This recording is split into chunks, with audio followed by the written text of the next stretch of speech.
Podical sound. Podcast, you can't win. Talking a good game, you can't win. Topics never lame, you can't win. Win. Watch your average Joseph. Marvelous. It's ridiculously funny, but funny. Welcome back to the best no judgment zone space of world, because neither one of us have any law degrees. I am Marvelous. Who are you again? I'm not your average Joseph. Sure? I was waiting to see if there was anything after the I am Marvelous. Wow. I was gonna say cantankerous. The wolf is woken. The wolf is what the wolf of Sun Street. The Wolf of Sun Street.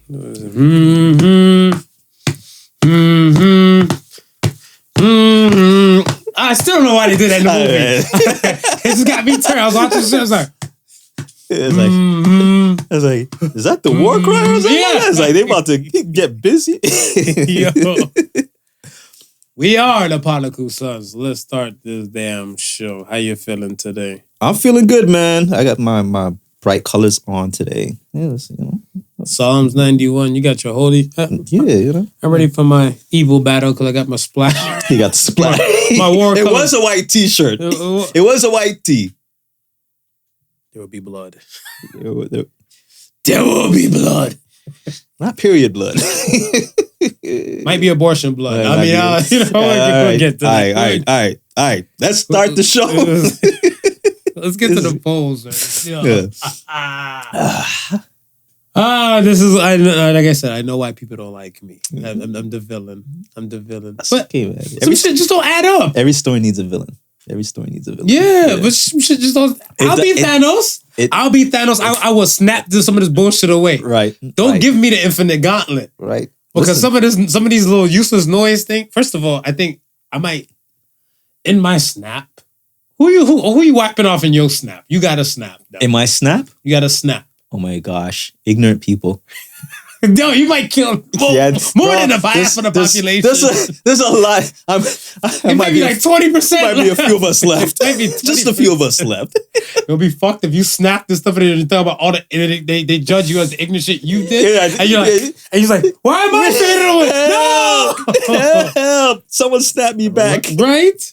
So I'm saying, I'm like, I don't know. I think with my snap, right. I think this is where, yeah. See, I'm not, okay. I think a socialist world, for me, it's not hypothetical. It's it can be ideal. Because I feel like, all right, if you're in control of the banks, right? Yeah. Can't you just go in there or the mints? Can't you just go in there and just turn on the machine and just print money? Why can't this be possible? Because and listen, man, I don't know much about economics, right? But apparently, the more money that you print causes inflation. I don't know how that works. I think we need to get an account, like someone with an economic background to explain that part. Out there, snap all those fuckers. Cause I'm looking like, no, just one good time. Be like, nah, you gone in this snap. Come like, explain to me, like when I hear countries like yo, America's in debt to China and everything like that. I'm like, right. Y'all got 24-hour 7-Elevens. Y'all can't have 24-hour cash printing mints to say like, we gonna pay y'all back next week. We gonna leave these machines just printing 100 bills and shit like that. No. Just run it through. Yeah. Damn, they getting scooped up in there. Racists getting scooped up and stuff in that snap. But it'd be a lonely place. Yeah. That's what I said. You're ignorant. Yeah. Might look around and be like, but I need some people. I need some more people. No, but that's what I'm saying. I know some people like, I have some people that I adore. Right. And I know deep down inside of stuff, their racism comes from a place, whatever, right? Yeah. I have a friend. He's very partial. Partial. He's not fond of, like, let's say, I think the Southeast Asian sect. Okay. And I said to him and stuff like, you don't really have to be. Right. Right? Because I'm like, everybody has their kind of situations and stuff and their upbringings. But the man said a valid point to me, and he hasn't. This is what the man said. The man said to me, he's like, how many, he said, how many Southeast Asian folk have crossed over to the black world? So I said, my niece. Right. Her father. Yes. Right? Yes. Her father and stuff is Sri Lankan. Right. And he said, how many times does that happen? So I'm like, I can't give you these numbers. I don't know these ratios, but I know like it's possible and it's a reach out and touch situation. Right. Right? And he said, fair. Yeah. So he said, who acts more white? That's exactly how he said it. Who acts more white? Black people or Southeast Indian folk? Right. So I was like, acting white? Like, what do you mean by that? He's like, don't pussyfoot with me. I was like, you say the word pussyfoot, sounds like a Caucasian word. Yeah. Right? Yeah. He's like, all right, you think this is a deal? So like, the funny thing and stuff, whatever, he showed me like, I guess, he found like maybe like, he Googled Bollywood movies with like, with Caucasian folks and stuff in there. Right. And there's a few. Yeah. There's a few and everything like that, right? Indian movies and stuff with white people. He's like, where's the one with the black folks? I was like, I don't really know. He's like, because they don't like us. So I was like, okay. So him, I would miss in my Thanos snap because I do miss his jokes and the other bullshit and stuff, whatever. But I gotta make this universe a better place. But I mean, okay, let's take it from a South Asian perspective. Yeah. Right. If they were to ask, who's more Black people films? White people or South Asians? And we're gonna say white people. Right. And they're gonna say, because Black people don't like us. That's not true. But the funny thing is West Indies. West Indies. Listen. You know why it's called West Indies? Why? Because Christopher Columbus was going to India and made the wrong turn and came to the West. So he decided to call it West India. Okay. that's the only reason why we share. That's the only reason why we share that name. But that's what I'm saying. Even that I'm gonna say that demographic and stuff over there. I feel like you never run shot. Okay, what was this? The Mindy Collins, the Mindy Project, the Mindy actress chick, who's in the office and all that. Right. She had her own show. The Mindy Project. Mindy Project. So the Mindy Project, I saw one episode of stuff, whatever, and Mindy, who's Indian descent, or Southeast Asian and stuff descent, she said there was an episode of stuff like, oh, we're gonna go to the club with all the NBA players. She's like, yeah, because Black guys love Indian chicks. She didn't lie. I'm not gonna lie to you. Like, she didn't lie. No. We find them and stuff like that. I find a few Indian women and stuff, whatever, very, very highly attractive. Right?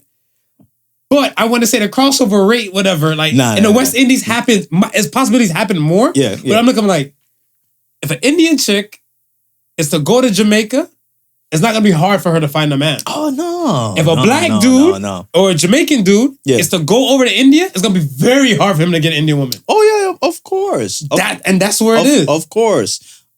But okay, if any race of a woman comes to Jamaican island, they're gonna find themselves a black king. India's not the only place that you would drop us in that we would have trouble. Nah, we gonna be alright. We gonna be alright. It's like I want to say. I think what I really think it is that whole colonizer syndrome. That whole wanting to please their colonizer. That any other race that you could encounter that you don't have to please, you're not willing to please. And I think what to add on to that is that you have a situation where not only the colonizer stuff, but let's say like I always house and field nigga. Right? Yes. You have the house one, you kind of pamper them up, and then the field the field will look at the house one and stuff and get ignorant. So it's kind of like they turn it on each other. Right. So let's say, for example, the white person or the Caucasian person and stuff in power. Yes. Is looking like, okay, we're gonna ill-treat the blacks, put them outside and stuff as field, and then we'll have the Indians or the Asian or like, Pacific Asians and stuff, whatever, in the house or close by us, be like, your hair is straight like ours. Right. We'll love you more. That other kink and curls and coarseness, poppycock. We don't want that. Put them to the side. So now, house feels like they're more superior than field. Yes. But remember, field's out here lifting heavy shit, getting stronger. Remember, they can toss shit. It takes like and everything. House still got to do heavy lifting. No. They ain't that strong. No. They have to work towards some shit, whatever, right? So I'm like, yo, crossover. Because it's still, we're depending amongst each other and stuff, whatever, right? Right. The colonizers, they ran the world. Yeah. And they have it make it look like, we are bottom tier. We look like dirt. Our skin is the color of dirt, so we are lower than the rest. Right. When we are not. We are not. But I told somebody stuff in passing in conversation. I'm like, hey, when they weren't the majority and they were in the minority. Yeah. Like from the albino people and stuff till they got to where they are and stuff, whatever now. Right. Without the good shit, I mean, they wouldn't really be here. Because like they're I want to say Caucasians the only people with pink nipples. You're Caucasian if you have pink. Asians have brown nipples. Like I want to say black, because Indians brown nipples, black people brown nipples. Right. Because the albino gene and stuff is in there. If they have the pink nipples. Right. Got it. So they're part of the quote unquote true Caucasians. But y'all started from somewhere. You started from somewhere. Y'all got exiled and y'all did great and took shit over. And they're like, we're not giving back up this power because we knew how it was before when we were exiled. Right now, our Caucasian friends, our Asian friends, everybody's looking at the nipples right now saying, throw the fist up in the air. We love y'all all. We love you all. Say it with your chest. We love you all. And I think now, what we're seeing right now with racism is just, it's all based on ignorance now. Right, because it's leftover ignorance treatment that we're seeing now. Because again, growing up on my street, and then the first public school that I went to, right, it was a mix of different races, and our parents. When I say mix, our parents didn't carry that racist bone. If they did, we didn't see it passed on to the children because we all played with each other. We never had that thought. Of course, we understood cultural differences, but listen, I had this white friend named Doug growing up. Listen, man, after every day after school, we'd be at Doug's house. Doug's mom come up with some juice, cookies, feed us like we were in the Doug's family, right? And the funny thing is that now when we see the racism, it's like the real stark. I'm growing up with parents who grew up with parents who grew up with parents, and I'm still continuing this way. And I've not had an interaction with somebody outside of my race to realize, no, they're human beings just like I am.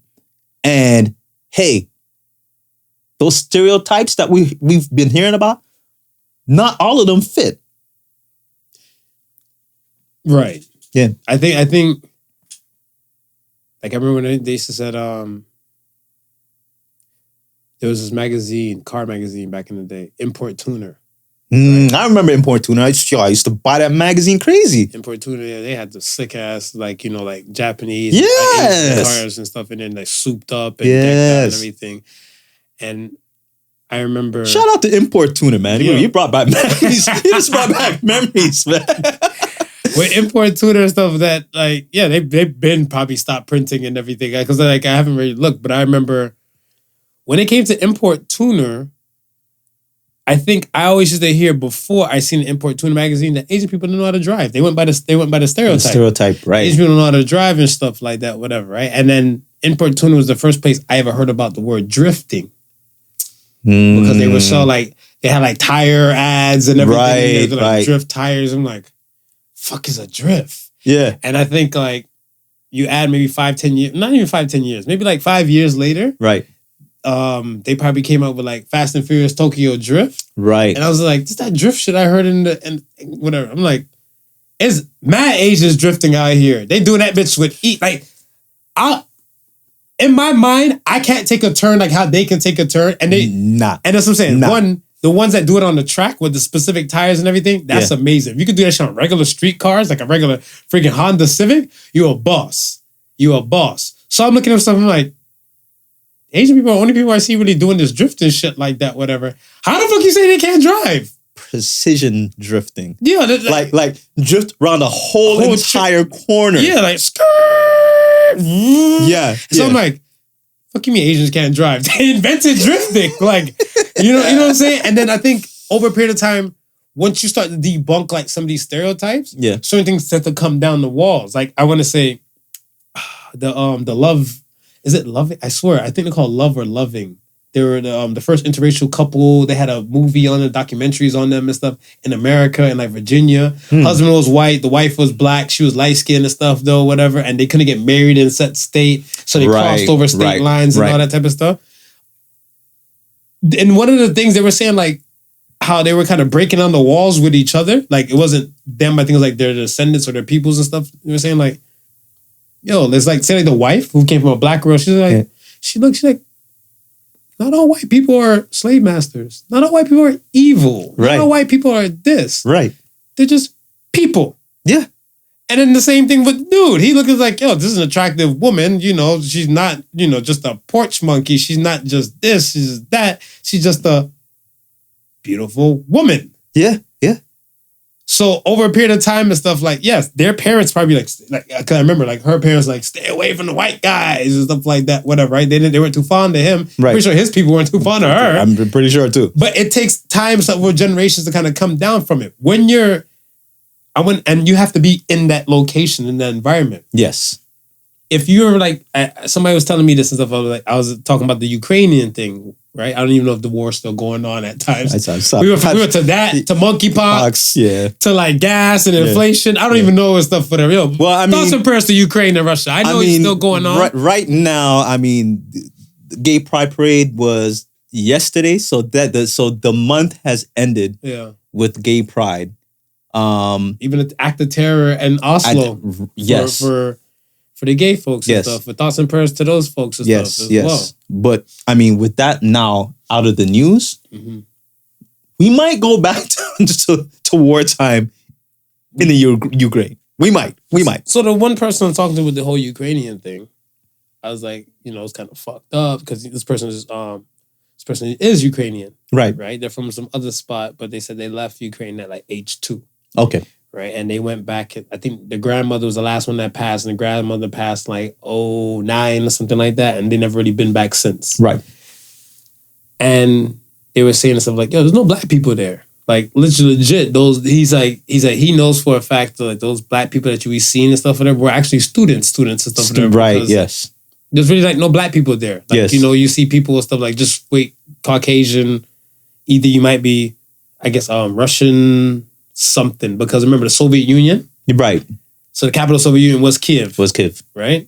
And then when it became Russia and stuff like that, so you had like Russian, I don't say separatists, but they kind of just had more of a Russian kind of base there. So that's why it wasn't too far off and stuff from the Ukrainian and the Russian folk, right?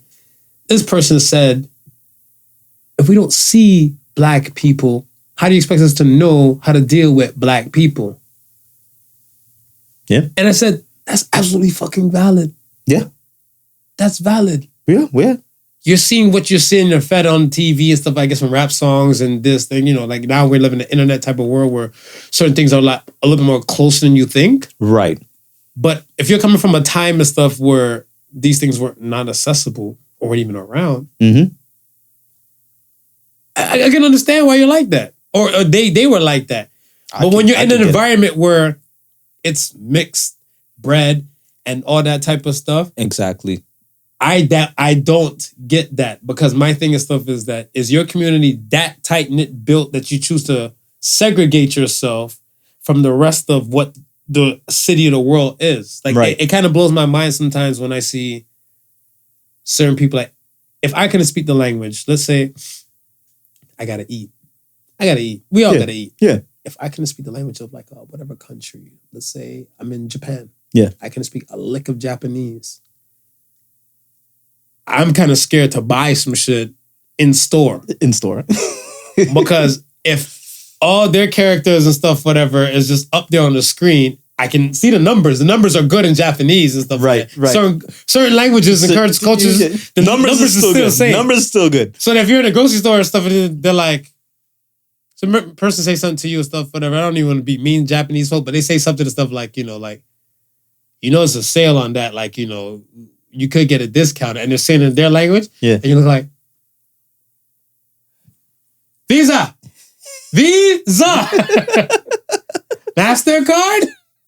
Yeah. And the person's like, I'm not saying that to you. What I'm saying and stuff is that, like, the sale and stuff, you can get the sale item You and can stuff. get the sale item. Yes, I want a plastic bag. People always get louder when they don't understand. I don't know why. Yeah. Like the volume raised to a certain point is now going to make them physically understand what you're trying to say. It's just like the shit we talk about when the car is going to reverse, the music dims or drops in volume, because we're automatically going to see better because we hear less. What? I don't know. It happens to me sometimes. I pull it, I'm like, where's this house number? It is. Turn down the volume. It's the heightened of the senses. And I turn it back up. It's the heightened of the senses. Nah, man. I don't know. We act and behave like the world you want to live in. Simple. And I feel like I want to live in a world and stuff where I don't care regardless of what your race is. Black, white, Indian, Asian. I don't really give a shit. Just be a decent person. That's it, man. That's not. If you don't speak the language and stuff, whatever, hopefully you have an app. Like I have an app. And we can find a way to find middle ground to break barriers. Right. To get back to the humanity aspect. We preach on this show. We are human first and foremost. Absolutely. Above everything else. Absolutely. No difference in a human. Yeah, man. Let's get to these ads. No, not get to the ads. Polls. Excuse me. Polls. First poll. Prince or Michael Jackson? 84% said Mike Jax. Wow, I'm a Prince fan. What? I'm a Prince fan too. I'm a Prince fan. I feel like this. 84%. Wow. I didn't think it would be like I had a feeling that it would lean towards Mike Jack. Yeah. But I didn't think it would be that strong. For me, I looked at it where both have different types of music, great music in their own retrospect. Yes. I feel like relatable, let's say this. Prince had more sexualized music.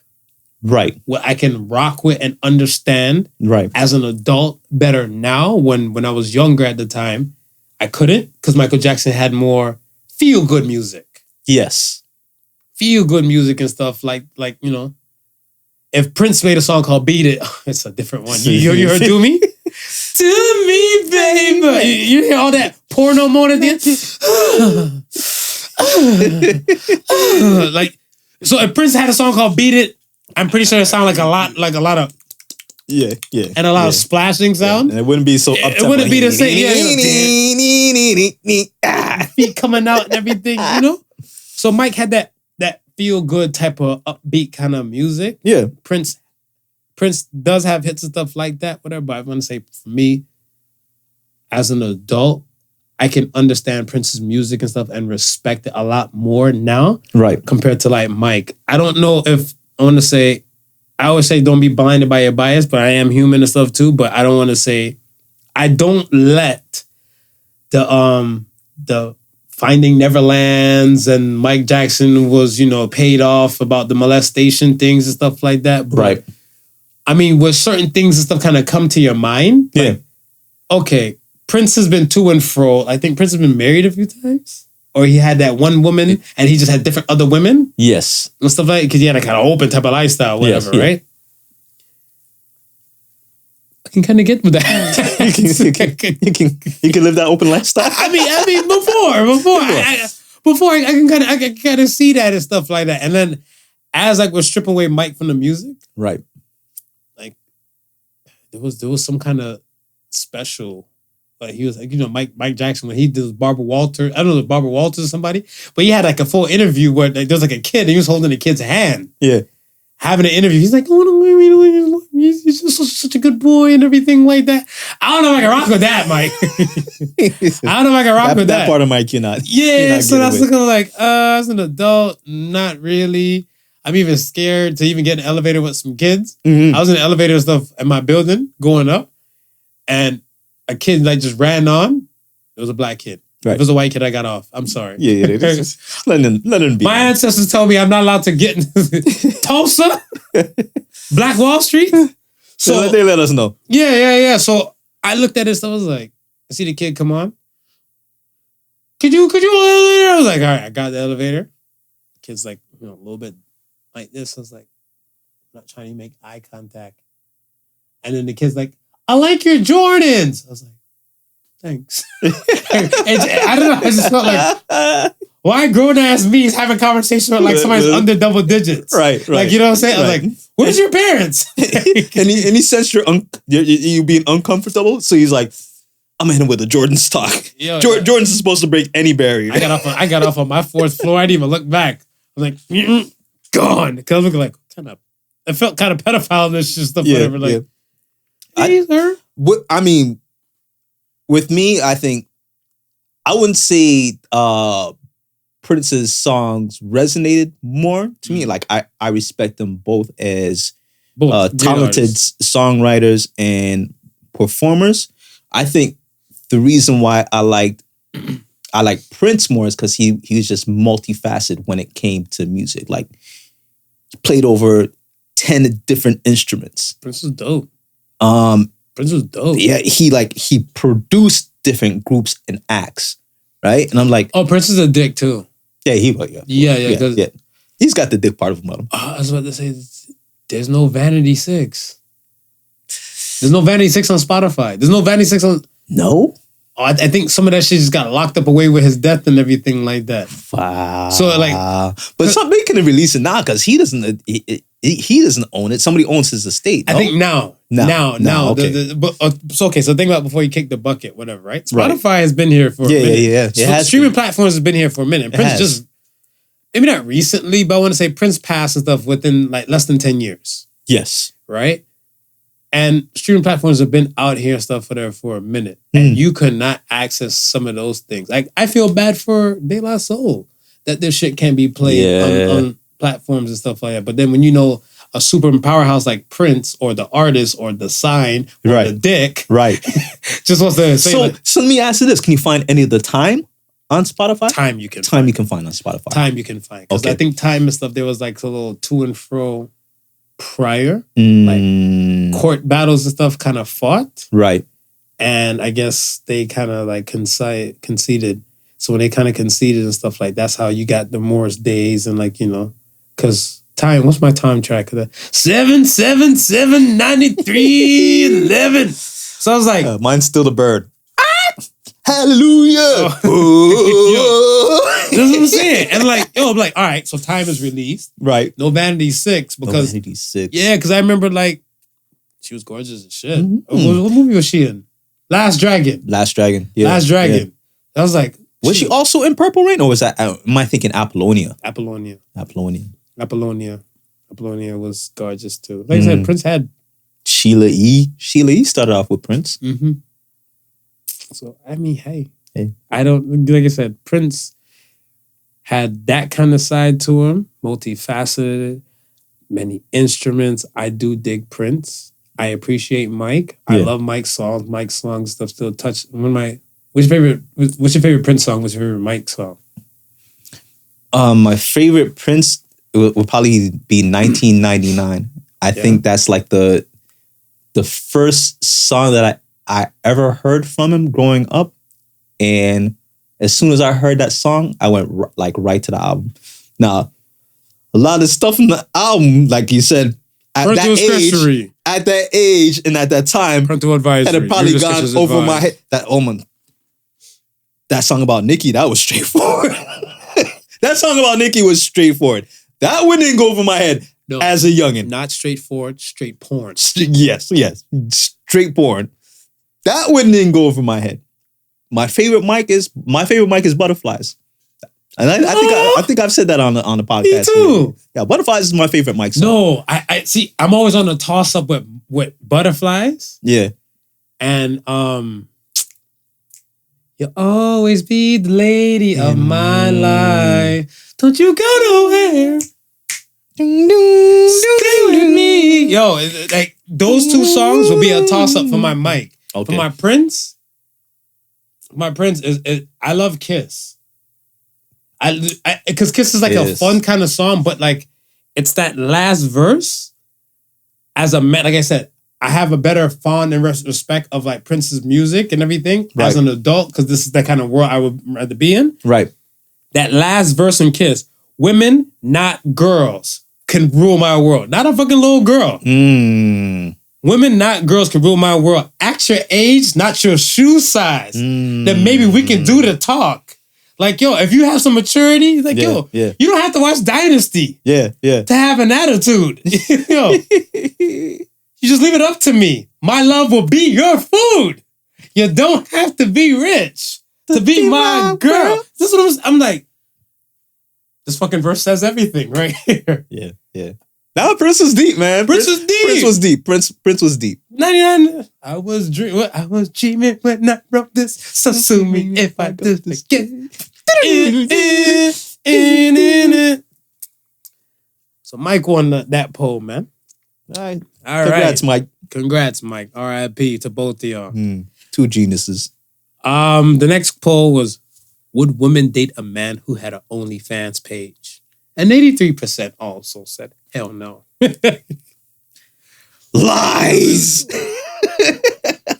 First and foremost, as a man, some of y'all women better respect the man with an OnlyFans page with this inflation going up. You're going to need the extra income to come in the house. You're going to need that extra income. So don't act all brand new out in this place, okay? Right. I feel like if it's the opposite, why do you think a man is supposed to make peace with a woman's OnlyFans page if she has an OnlyFans page? I know there's more something pertaining to Shorty. One day we had a conversation. She said her people's has OnlyFans and stuff like that, right? Right. But remember, OnlyFans is not about peeling off clothes. No. It'd be suck. It would suck.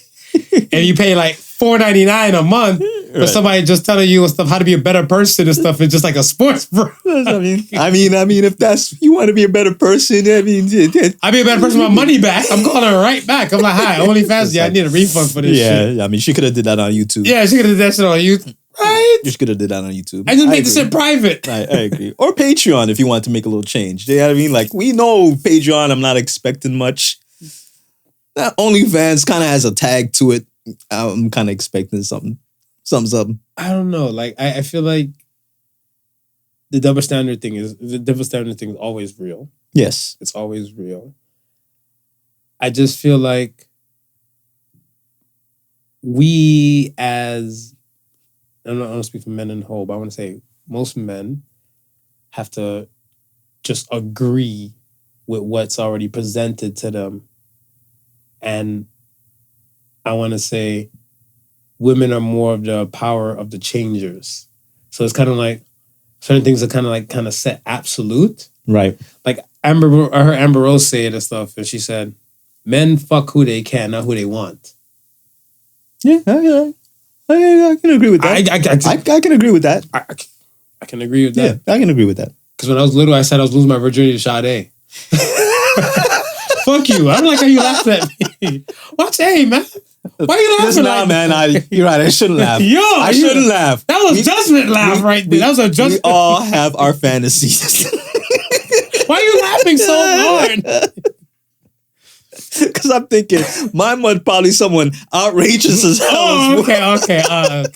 Welcome. Like I said, we all have our fantasies. We have our fantasies. Because I think when I heard is this Sweetest Taboo or like, one of those tracks and stuff, whatever. I was like, and I start getting the concept and stuff of like, I'm like, I'm gonna go to the UK. I'm gonna just see if, Sade would just, take my virginity. I had hopes. High hopes. I think Janet Jackson was my first musical crush. Okay. Yeah. Yeah, Janet would do it for you too. Janet is a fire woman. Yeah, Janet's a fire woman. And so going back to what Amber Rose was saying, I always said, just to clap back, I wouldn't say, it was not even bitter, but it was just a joke and like satire and stuff. Like, women don't marry who they want. They marry who they can. Because that King Dingaling dirtbag and stuff, whatever, you wanted to turn him into a husband. Mm-hmm. But because he's still stuck in his ways and stuff, or he's probably he's probably still in jail for that other felony and everything that he has. Right. He ain't changing. No. So now you gotta settle for decent guy. Who's gonna be the father of your children? Who's gonna raise your children correctly? Be that sole provider, also that money provider. Right? I was like, the changers, like women have the power to kind of sway and change some things, right? Yeah. And I look at this stuff as like, even going into like the Roe versus Wade stuff. Right. Was Illmatic, I'm gonna say Illmatic like in a great way, is I think it was Iceland. I can't remember. I think it was Iceland. It was a country where like the women went on strike across the board. We're talking about mom duties and everything. They went on strike from like work and mom duties and all the above. And I think they were one of the first few nations in the world that had like a woman leader, like in the 80s or something like that. Right, I think so. I'm pretty sure. I think it's Iceland. Okay. Or it's one of those Netherlands? Was it? No. It's somewhere kind of, I want to say, if not Scandinavian nations. Right. Then it has to be Iceland. Okay. Because Greenland don't got nobody. I always laughed at the Vikings. You call the place full of ice Greenland. And the place that has green and lush thing with a little bit of ice, you call it Iceland. Vikings. Is that backward talk? It's backwards. Backward talk. Backwards. But women have this power and stuff of changing and doing great shit. I feel like, for me, and this is why I would never find myself to disrespect women, like in general, like whatever creed or race or background you come from and stuff like that. You have to give me a reason to disrespect you. That's how I always feel. I respect you until you give me a reason not to respect you. Right. And well, I think like obviously physically there's differences between men and women. Of course. But as far as mentality is concerned, no, they're just as smart. I think that's something that we can share a common ground on and say there's an equal footing there. So for certain countries, not to have like a woman president or a woman prime minister because they're a woman, that to me is stupid. Are you calling America stupid, Smooth? Have they got one yet? No. Canada had it with Jane Campbell? Yeah. Canada had Jane Campbell. But I think she was like, someone stepped down and she kind of got... She kind of slid in the ranks? Slid in. Yeah. Slide it in! I feel like women, especially the women in America, these are definitely trying times for y'all. Definitely trying times. But for sure. I feel like you guys have a lot of power. There was a skit I heard. Gosh, I miss mixtapes. There was a skit on whatever mixtape I had. It had "Power of the Pussy" on there, the R. Kelly song, Jay-Z and R. Kelly. Right. And I think it was Bernie Mac. I believe it was Bernie Mac. I think it was the late great Bernie Mac. And he was saying it was a skit before it, and he said, "Wars over the world started over pussy." Yeah. Because it was a queen somewhere like, how come their land has magnolias and we only have dandelions? Maybe if you were a real king, you would take over that land. And the king's like, anything for my baby. You know what I'm saying? The game changers. The game changers. And just go take over the fucking nation just because this woman just wanted magnolias and everything and stuff to kind of be on her lawn. Yeah. Right? Yeah. And if it was the other way around, whatever, be like, well, you know, Sharon sucks off Rob every night before he goes to bed. She said her man's not going to bed with empty balls. She'd be like, you better learn how to get rid of those 3-4 ribs that's in your way.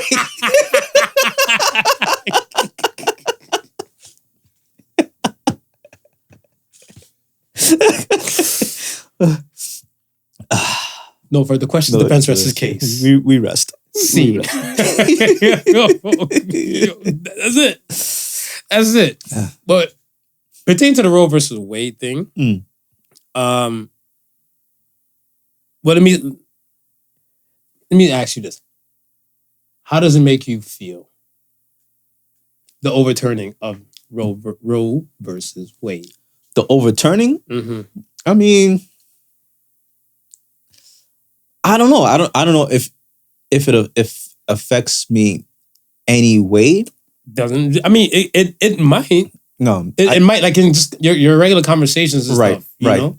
I want to say there's certain things that I look at and think, right? One of the things is consciousness, because we don't know when consciousness.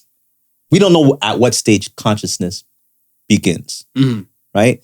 Whether it's 2 weeks within a pregnancy, whether it's 2 months within a pregnancy, whether it's the baby that pops out the bitch. You know what I mean? I mean, well, obviously they say, you know, they know the mother's voice within the womb. So I'm pretty sure there's some level of consciousness there that would kind of make that happen. Right. But what about I'm always on, what about the perspective of that unborn child's life, right? Like, what if they're there and they're conscious that they're inside the womb? And they're just waiting for their escape. Even at 2 weeks, they're just like, I can't wait till I hit that 9-month mark and see the world. Break this damn fluid sac. Yeah, and see the world. And then all of a sudden, wait a sec. There's no world to see. It's like, I'm not making it out of here. And it was not my plan. So I always look at it from that aspect, because if you are conscious and aware, that shit would suck. It would. I remember, like, I'm going by fiction, but is it Look Who's Talking? With John Travolta, I think Kirstie Allen. And then with the kids, with the kids, the babies? Yeah, so the baby, they're in baby mode, but they were like, they talk like adults or something like that. Like, right. I think it was Mikey or something like was the name. And it was crazy where they showed, let's say, I think it was Kirstie Allen and Travolta, like they showed them like dating. Yes. Or like getting it in, going to bed. Yes. And like they're getting in and going to bed, they're about to, have sex, they're kissing and stuff like that. And then like, I guess when it finished, it was like a tube, like a water slide. He's like, right. Woo! Then he made it to the egg. Right. So that's what I'm saying. I'm like, consciousness probably is already popping off. And that's what I'm saying. What you were saying. That's We don't what I'm know. saying. Like, where do we know? A lot of times when we look at scientists and they're, for instance, they're doing studies on microorganisms. Correct. Some of the stuff that we see microorganisms do demonstrate that can be some level of consciousness there. So if we're talking about 1 or 2 cells, maybe 3 cell organisms, right, that can kind of show that, hey, there's something happening there, then who's to say, like, you're at the, like I said, at the 2-day mark, at the 2-week mark, that there's not some level of consciousness there. And again, as an adult with a consciousness, if someone is coming to snuff your life out, you probably ain't gonna feel too good about that. No. Agreed. And I think the other flick was Juno for me. Juno, because when she went to go get the abortion, I think it was like a next little girl who was out. No, the little girl's outside protesting by herself. Right. About abortion is wrong. Right. And she had the poster board and stuff like that when Juno's walking into the abortion clinic. And she's like, yes. Just to let you know, they have nails. And that was the main reason why Juno didn't go through with the abortion. Because like, you didn't get the abortion? She's like, they have nails. Yeah. I can't do that to him and stuff. And then that's when she, thought about like, I don't want to ruin the movie for everybody else, but right. That's where kind of the whole premise and stuff why she didn't have the abortion. Right? So I mean, it happens and stuff and decides for everybody. I think with the list of, for me, how it makes me feel, as a man, you gotta be precise. Yeah. Be careful now. Be careful how you walk this tightrope. Be careful how you walk this tightrope. Because I mean, right now, as you started off with, as a man, there's our women listeners out there be like, oh, he about to mansplain. You're about to mansplain some shit. All right, let me adjust my microphone. Get your balance beam out. Get your balance beam out. Walk that tightrope. My Dr. Phil hands. As a man, you have to be very, very conscious now than before in America. Right. On who you're going to lay with. Because said person who you're going to lay with might not be able to get an abortion. May not. So you will be tied and tethered to said person for a minimum of 18 years. Minimum of 18 years. It was not like it wasn't a choice before. Right. But you always have to pick and choose and stuff whether who you're going to lay with and everything. But I want to say it was more willy-nilly type of stuff where like, some people didn't really take it that serious. Like when I hear a guy in Tennessee. Yeah. With like, I think 32 odd kids, the guy, he works minimum wage. And I think each kid basically gets like $1 something out of his like a month for child support. Yeah. That guy should have been killed and stuff from like kid 10. Right, yeah. Kid 10, 30 plus odd kids and stuff like that. And then I don't really want to call them dumb women because I'm like, there's some guys and stuff that do hide some shit. Oh, yeah. So, yeah. So I think that we can't really necessarily. Yeah. I mean, if you know about. Yeah, then you the women that sleep with Future. Right. Future, no homo. Future's a handsome dude. Yeah. Future's a handsome dude. He's known as the toxic king. He's known to have multiple baby mamas. Yeah. You want to be baby mama number 9? Number 9? Number 10? He's toxic. He's not with baby mama 1, 2, 3, 4, 5. Right. But then you meet him at 6. You wanted to be 7? But the problem is though, with superstar status like that, yeah, a lot of the women that they attract are toxic too. And a lot of women is like, we don't care if you're fatherhood or not. They just want your hood. We're gonna and a bag that comes with the seed bag that comes with the hood. No, I'm sorry, I'm fucking with you. But they're looking at it from that perspective. Okay, let's move away from Future and let's say what's the other one? Wildin' Out. Nick Cannon. We know Nick Cannon's not a dirtbag, right? And he'll take care of his. But it's just, he got multiple kids as well. Mm-hmm. So the woman who's about to have that next kid with Nick Cannon, she better not be in one of these states. She better not be in one of those states. I think Nick Cannon is pro, like he's pro-life. Right. I want to don't put words in his mouth, but I want to say I feel like he's pro-life. Right. Where he's like the more the merrier. Yeah. The more the merrier and stuff like that, right? And I don't knock that. You have him, you take care of him. Well, and yes, I was about to say like if you're about to bring somebody in this world and you got the means and the will to take care of them, by all means. I mean, do you? By all means. Now, for the several states and stuff that everything is there. Well, let me say this. Me coming from Ohio has the heartbeat law. So the heartbeat law is that if it has a heartbeat, you cannot terminate. Okay. And I think, what is that? I can't remember how many weeks that is for the it's not clicking to me now. I'm going to say 25 weeks. That's way too far, but it's along those lines. Right.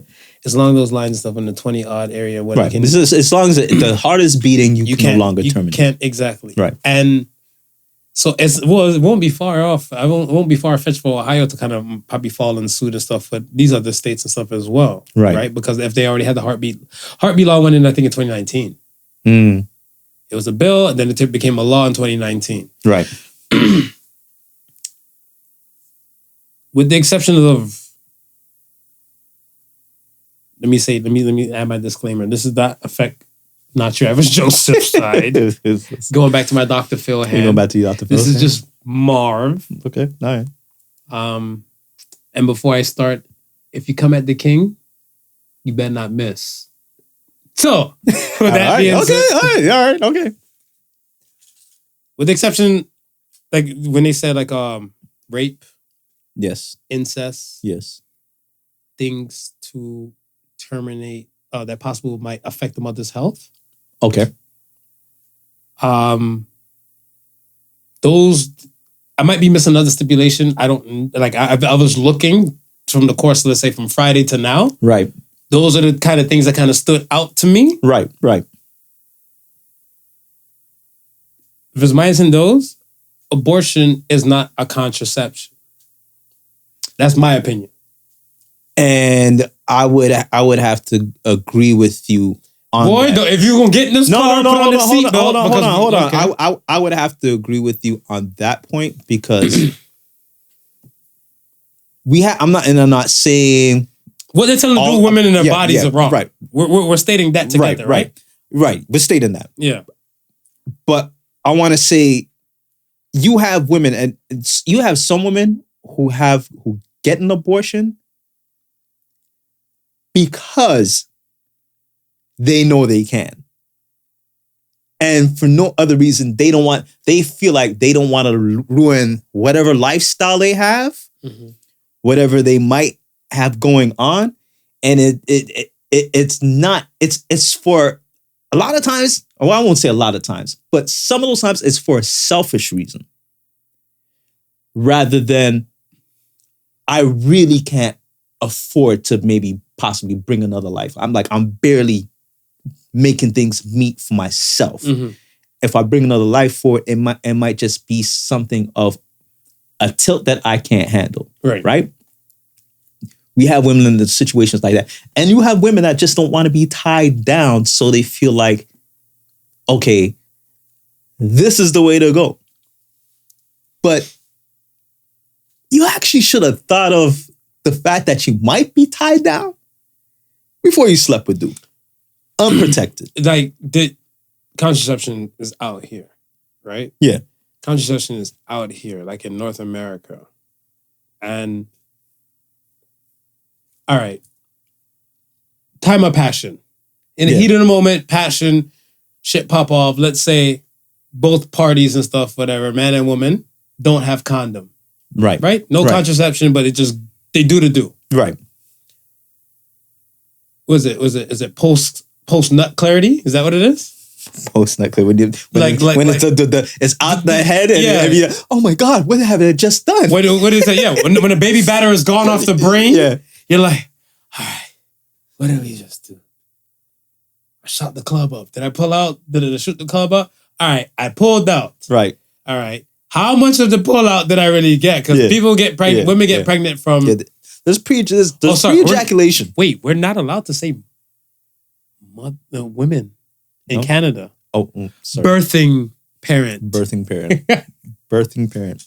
So after the birthing parent gets really cream pie... We really gonna get it this episode. I told you, man. Like, the wolf is back. The wolf is back. After the birthing parent gets... cream pie... shot the club up and everything. Set person or set guy should say to himself, like, all right, hey, that was an event. You on birth control? No. Plan B? We can go halves. Yeah, we can go.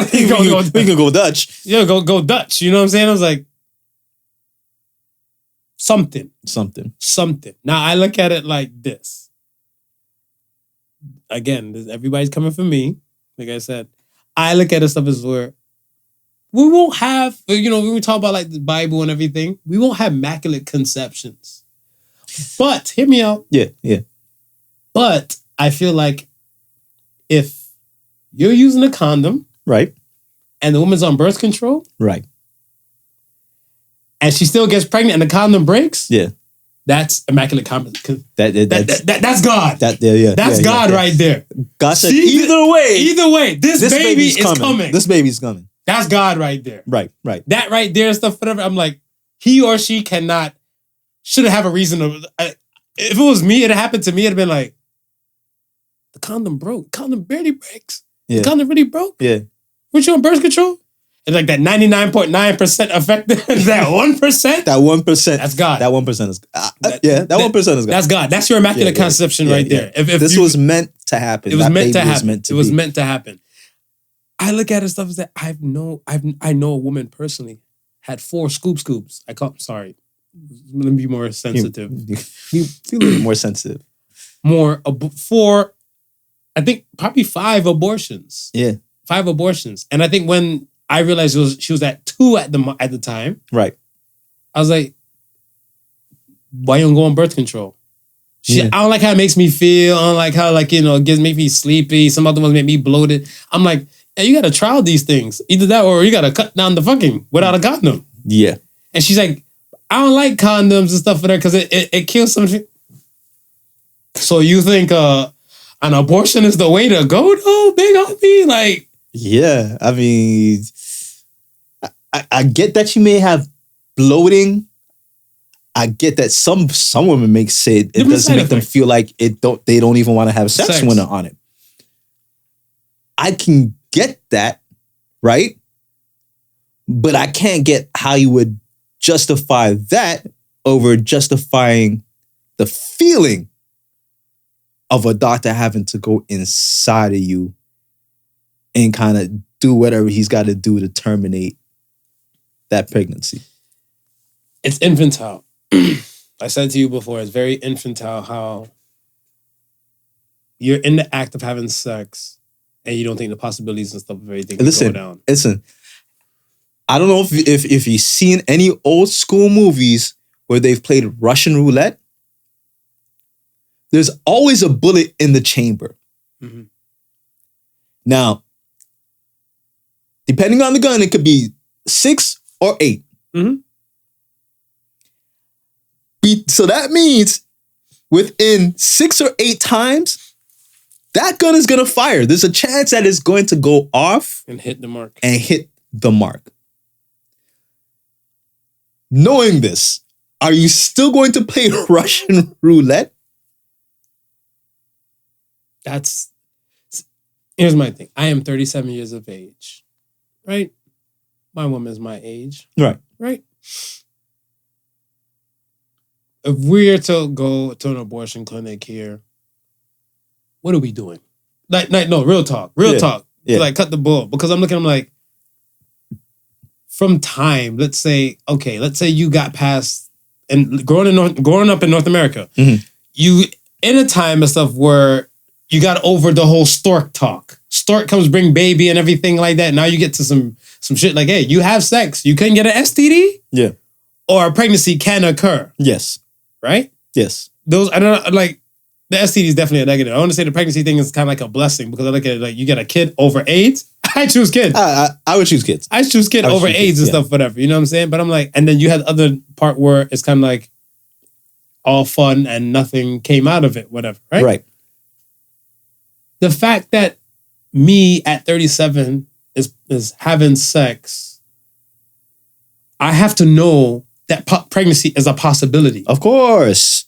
So why not take proper measures and steps to prevent? See, I think that's the thing and stuff is that we're making this thing infantile where no one want to take accountability about preparing themselves for a set deed or set act or your set relationship or set situation. Well, like I said, minus in the rape, those exceptions. Yeah. Go ahead. Well, I don't mind to talk about pro-choice, but what happens to the choice prior to the actual deed? Yeah. You've had the choice then, knowing what you know as a possibility. Mm-hmm.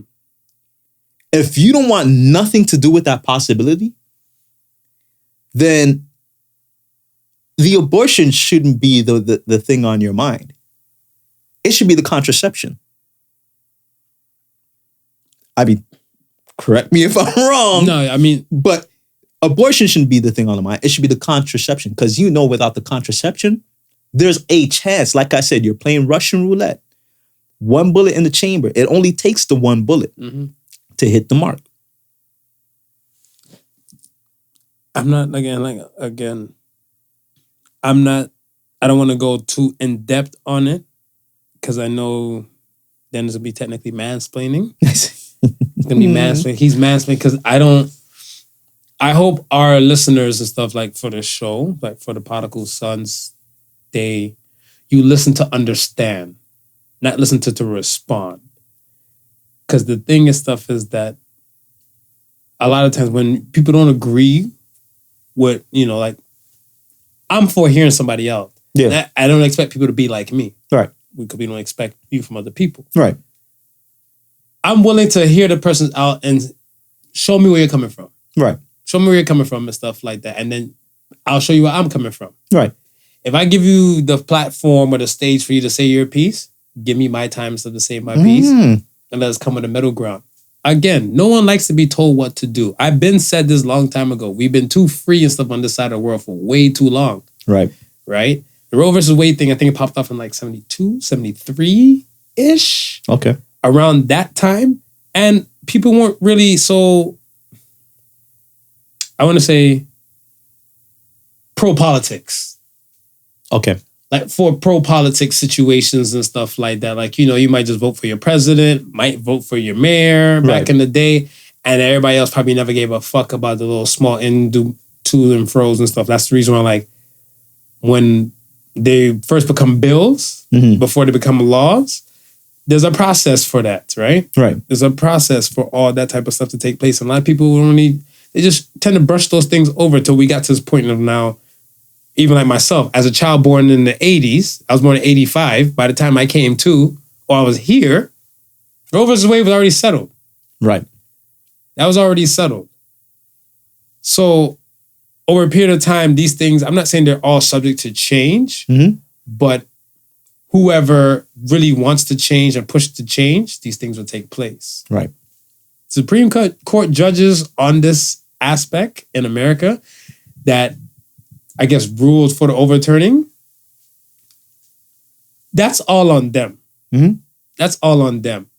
It goes back to the people's thing, the numbers. Yes. The number dance all over and all over again. Yes. You don't like what you see, peaceful protest. Especially to the women and stuff out there. You don't like the decision, peaceful protest. However, if you're on that other side of stuff where you're looking like, no, prevention is the cure, like, prevention is part of the cure. Right. And everything, you will move and act accordingly. Like I said, if you've been raped and you can prove that, fuck the accuser. Right. There's signs and struggles to show, like, that like rape kits come out and everything. Right. I feel like some of these places should adhere to that the most. Yes. The most. Yes. Because you've been through a traumatic experience and now you have to live with this traumatic experience. Right. Right? Adhere to that. The ancestral stuff, of course.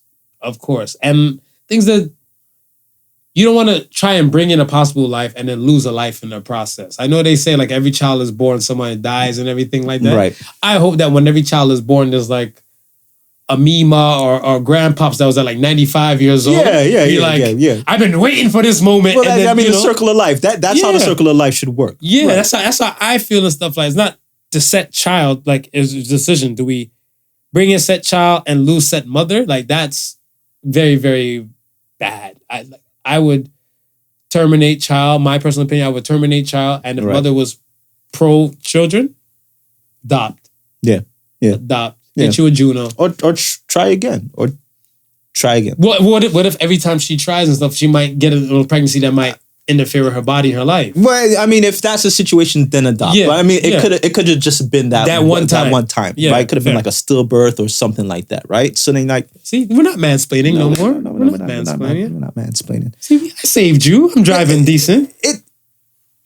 I also look at it from the perspective of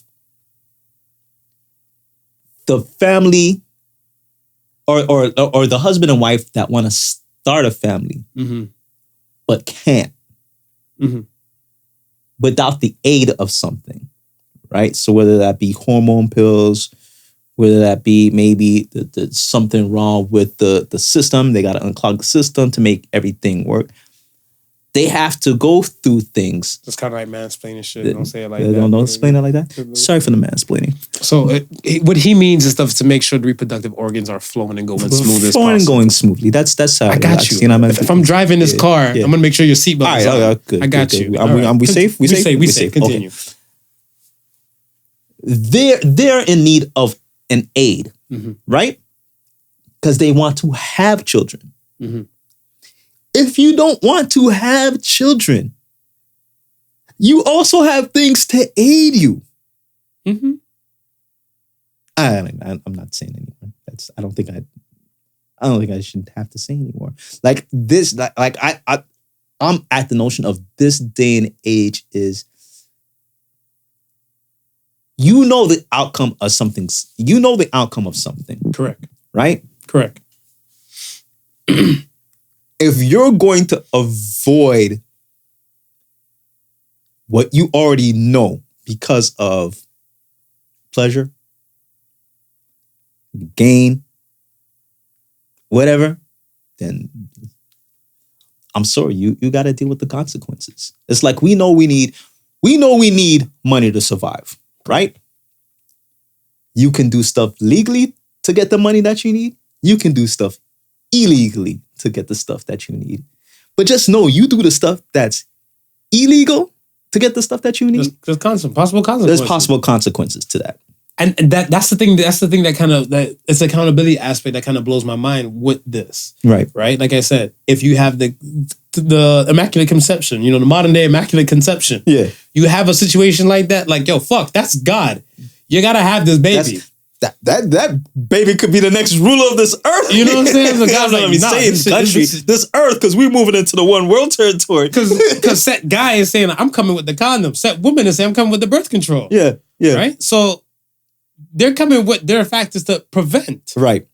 And like part of the prevention thing, but when, like I said, the percentage and stuff for these things that happen, I get it, I see it, but I'm like, most of the time, I don't want to say most of the time stuff, but a good portion of the time, if these steps were taken care of, it wouldn't be that much of a issue the way it is and stuff now. Right. Right? Because I feel like condoms weren't that heavy back then in the 70s. Right? I'm not, because I want to say since the AIDS epidemic, excuse me. Right. Not pandemic. Right. Epidemic. In the 80s, I want to say the fluctuation of condoms and stuff kind of came out more. Right. To people, it came out so much that people are going like, oh, well, the latex is not the only one making the cut, because we found out since we're giving out so many, people are now having latex allergies from other things and stuff like they have. And so now we got to go to sheepskin or I think the micro shear, some other kind of similar to latex. Similar. They're using all these other type of things, but there's still an influx of like birth control. It kills me. I'll say this. In America, I think they probably changed it. In America, it takes 6 months to approve a drug. 6 years to approve a drug to let it go to market. Okay. In Canada, it takes 10 years. Let's say the turn of every year is probably new drugs for sure. Right. At least 3 different new birth controls to come out every year. Wow. 3 different birth controls. I can't wait for the end of next year to see if the male birth control is going to drop. Yeah. And that's what I'm saying. Yeah. Men, until the male birth control drop, you got to make sure you know who you laying with. Yeah. You know who you laying with, because this has always been a possibility. It's always been a possibility that whosoever you're laying with and stuff like that might give you a child, might give you STDs, or might just give you a good time. Yeah. One of those three. One of those three. One of those three. Russian roulette, baby. All right. See, we safely navigate through. We hit park, you know, put the handbrake up, and we everything. can safely exit out the car. All right. And we're back. I wanted to ask you how you felt about the Verzuz.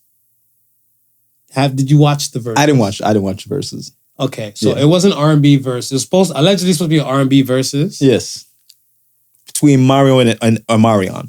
Yeah. Yes. See, I knew that much about it. Yeah. I didn't watch it. I think the R&B was like, I don't know, like, you know, like Rocks and Blunts, or like it was some joke shit. Right. Because I felt like, okay, so everybody's fucking with Jeremiah about the off-key singing piece. Mm-hmm.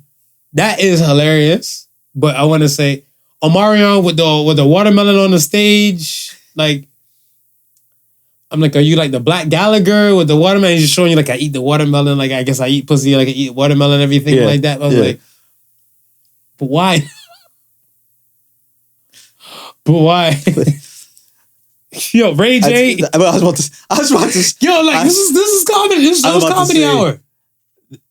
The Ray J. I know they were killing Ray J. with the whole. He couldn't catch it too.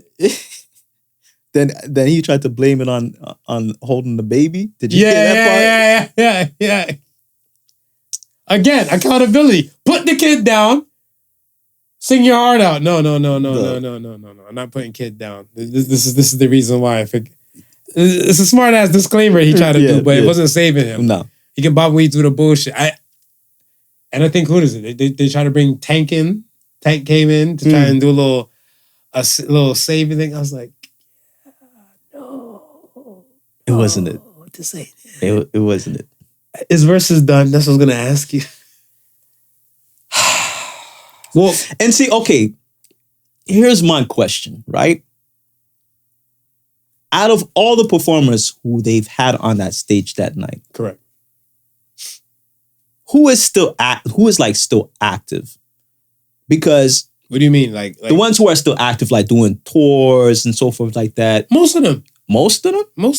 Because it's like Mario, I'm not too sure of, but I'm pretty sure, like, don't quote me, he might be on somebody's, like, he must have been on a recent tour recently and stuff like that, because me seeing Mario on Verzuz is nothing brand new. Right. Like, I know what he looks like and stuff like that, whatever. Right. Like, they're saying, like, Mario put on weight, this person looks a little different. Right. And all that type of stuff. Like, I've seen Mario stuff, like, prevalent, not just like a runway, like a red carpet type of thing. Yeah. But I think he's pretty sure within like the COVID time, he's been on tour. Which I don't understand, because if you're touring, right, then your singing aspect, it should be right there. It should be something that you're constantly practicing. It should be something that you're not really faltering it with as a singer. And the reason why I ask is, you know, those people on the stage who's still on tour, because we know the greats will tour, right? Mm-hmm. So when we seen the greats on stage, they sounded like they should be on stage. Right. You understand? And I get that, because if, like I said again, if you're touring, then you may be like every other week that you're in a different city. Right. Throughout the week, you're rehearsing, you're practicing, you're making sure the vocals are on point. You're not doing anything outlandish and like smoking blunts, drinking alcohol, anything to ruin your vocal performance. That's what they doing. And this is what I'm saying. It's like, y'all are just taking you took this whole thing for a joke. Like, that's how I would see it. If that was a concert and I paid my money for that concert, I would want my money back. I would too. I'm like, keep it 100. I would want my money back. I would want my money back. I'm not even gonna lie to you. Yeah, because that's not what I expect. No, you expected quality. Exactly. You expected quality. For me, I really honestly and truly thought even Ray J with all his antics and stuff, and you know the shit he's been through the course of the years. Yeah. I even said if Ray J comes out and stuff, it would be the only satirical format of the whole performance thing. Yeah. I felt like everybody would have had their shit kind of like together. But when Omarion came out with Watermelon, I'm like, that bitch is cut. It was cut. Okay? All of that, I was like, what part of R&B is this? What part of R&B is this? Like that's what I was. And he gave some woman in the crowd the watermelon. A watermelon and stuff for that. I was like, you know, I'm used to women like, you know, or people in the audience like throwing panties, throwing shit and stuff on the stage and everything. That maybe if they might take their towel, they might give that to the audience. A full watermelon. Maybe he cares about inflation. Maybe. And he was wondering herself being that she needs her daily dose of fruits. He didn't see her with no water in her hand or anything like that. She looked dehydrated. The place is hot. The watermelon has a substantial amount of water in there. Mm-hmm. Here you go, baby girl. There's water in watermelon. I looked at it, I was like, the Bone Thugs and 3-6. I was like, because we're getting back to that world. Yeah. The world where we were and stuff like that. And the thing to pay homage, I'm for that. But I feel like it's losing its touch. Yeah. And we haven't had anything since, I think, Valentine's Day, maybe? Or maybe around in April? Kind of Anthony Hamilton and like music and stuff. They did their thing for the Valentine's Day run. Yeah. But I think Verzuz might be done now. I had high hopes. I had high hopes, and Ray J killed it because he's holding the kid. I'm just fucking with you. Because you had one wish. It was a good show. Do you think they should go back to the rap acts and kind of stay there for a bit? I think. Well, I think, or has it gotten too big? Because you know what, I think, because here's what I think. Mm-hmm. Had it not gotten as big as it was, I was say bigot. Watch them words. We were mansplaining earlier. We were racist at the beginning of the show. This is true. If it hasn't got as big as it has, right? And it was still like the low key event that hip hop, I want to say hip hoppers loved, right? Whether it just be the producers battling with beats or the rappers battling with bars. I think there's a lot of old school rappers or 90s rappers that they could have paired off against that could have had a better effect. I don't doubt that. I do not doubt that. Right. I feel like I am still a fan of the Jill Scott and the Erykah Badu. Yes. But I mean, like, that's like, I wouldn't say inclusive to the culture, but that I consider that culture. Like as hip hop heads, we knew of Erykah Badu and Jill Scott. Right. You know what I mean? So even if it was like did SWV do a battle? I think they did. They did a battle, right? Yeah. So even like the SWVs against I think it was Escape, was it? Was it Escape? I think so. Yes. Like that, right? But not on such a vibe where we expect all. I think now how it's been blown to such proportions, you're expecting a show type quality. Here's my thing. I think if Verzuz takes this idea, run the check. At Podical Sons for the check. One, they should conduct a poll. Not even a poll. Which verses do you want to see the most? Right. Just do that. Right. Which verses do you want to see the most? And whoever on the admin side of that just tallies up and gets the names the most. And it said, the people have spoken. They want Busta Rhymes versus Jay-Z. Right.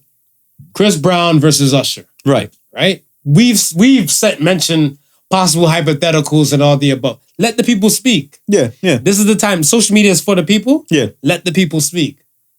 Then see if you can work that out. Yeah. If you can't work that out and everything, then I suggest you just go back to like Homeward Bound stuff.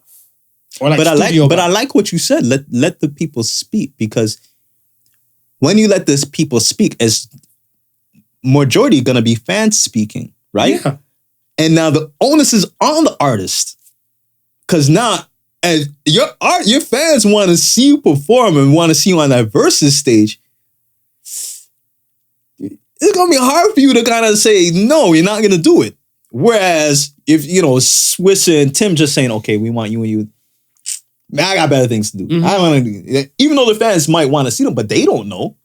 Let the people speak. Once the people speaking and stuff like that, then they kind of come to the light. And now if they're ducking and stuff like that, then the peoples know. Be like, oh, you're a coward, or you ain't full of, you ain't for the craft, or whatever they might say that might be derogatory to said artist. Right. And if they're like, yeah, run it, set it up. Yeah. Then this is anticipated. Be like, folks, this day, this Sunday, superstar Chris Brown versus Usher. On Verzuz. Yeah. Tonight, motherfuckers is probably like, I'm clearing my fucking schedule for this. They probably get the baby oil out in their chest. Gonna take you down. They ready for it. They're ready. You're throwing up, and no disrespect to Marion or Mario and stuff like, or the R&B acts and stuff that are before, but I was like, I don't recall a single person saying, I want to see Ray J in the Verzuz. I don't even think Ray J has Verzuz amount of songs. No, he does. This is the reason why this R&B thing took place and stuff, because kind of like individuals don't have that kind of catalog by them damn self. Yeah. Because they're drawing those straws. Stop drawing those straws and just go for the top dogs. But I don't get why they needed the extra R&B. Why didn't they just have like the DJs play music? No. Like they did before? No, because the DJs and stuff are now, their sole purpose and stuff is like playing the songs. Right. And intermission shit. That's what it is. So you see like how like you had I guess with Premier and RZA, and they're doing their ones and twos from the tracks that they made. Right. And remember, they're both reputable DJs in their own sense. Right. They wouldn't need an intermission break. They could just hit spin, play a record until they get their shit together, probably have a few words, right. I think RZA had like... No, sorry. When I mean DJs, right? Like, as far as adding the additional singers, right? Forget the additional singers and just have the DJs play the music, because that was one of the good things that I liked about the previous Verzuz, is that DJs were setting the tone before these guys actually came on, right, and started doing their shit, right? But people don't want. I want to speak for the people, but I want to say most people and stuff, they might be able to name maybe a handful of DJs and stuff offhand, right, if they're not in that world, right. So I want to say, if you're in for like, let's say, listening purposes, some of them probably came in, let's 5 DJs. Right? So I want to say... Was D Nice there that night? No. Maybe he getting too expensive. And that's what I'm saying. Yeah. But then you have the younger dudes and stuff, or these other artists. Right. They come with their own DJ. Right. So that's what I'm saying. Like, they're giving their own DJ the time and stuff and the shine. Like, even with Jada and like Fab went at it, they had DJ Technique there. And I'm used to DJ Technique. Right. Right? But then some other people stuff like, who the hell is this DJ? And I was like, right, because you're not from this world or know that world and stuff like that. You just know the artist. Got it. So it's not going to be a DJ thing. Right. They're looking for the artist type of thing. That's what I'm saying. Like, they have to come, and Verzuz just has to let the people speak. Yeah. And then just pictures it like, hey, Chris, this is what the people say. It's either you and Usher get your shit together, or Busta and Jay-Z get your shit together. And we just do this, we pay homage, and we just call it a day. If not, I want to say there's no harm in it, like slowly but surely, like falling back in the wind, or just do it for a holiday thing. Because like holiday, like the Valentine's Day thing. Yeah. Think about this. Let's say you had no fucking plan with your woman on Valentine's Day, and you're like, you know what? This ain't even our day. It's a Hallmark day and everything like that. But we can just sit together and chill, because you do that on a normal basis. Right. Right. And then you turn on the Verzuz, and now you're having like this little music thing and stuff like that, and y'all guys having just this nostalgia factor, like, remember this song? I remember the time you touched my butt cheek and stuff to this song. You know what I'm saying? Yeah. It's just that vibe for that motion. And even if it's like a Thanksgiving or a Christmas type of run, it creates ambiance in set place. Right. Because it's kind of like themed to that. But if you're not gonna, fuck it. Let it die. Let it die. Yeah. I can hear that. I mean, at the height of everything, when everything was popping off, we were locked up. We were. So we didn't have a lot of choice. Now you're competing with people going out to the clubs, people going out, just being outside, enjoying good weather. Exactly. Yeah. Before we get to the question of the week, I did want to ask you something. You probably get tired of me hearing it. If you're a new fan, sorry, if you're new supporter to the show, this might be brand new to you. Are they really your friends if they don't support your business? Nah, I don't think so. Tell me why. Explain. Mansplain it to me. Mansplain. Well, I'm not sure. I mean, they're your friends, but I think even friends can have some sort of jealousy or animosity to even to the smallest degree. Okay, now run that. Because a lot of times people may wish that they're fulfilling a dream, or at least attempting to fulfill that something that they've already wanted to do, and see you as a person doing it, right? And kind of even be jealous without them not even knowing it. Kind of even have some sort of, well, yeah, you're gonna do it. If you're gonna do it, you don't need my support to make it. Yeah, I can see that. I can agree with that. I don't know. For myself, I think I'm one of those people who, one, I like people. Right. Let me say that. I like people. And I'm a people person. And when it comes to friend now, I want to say I kind of separate you from the people pack.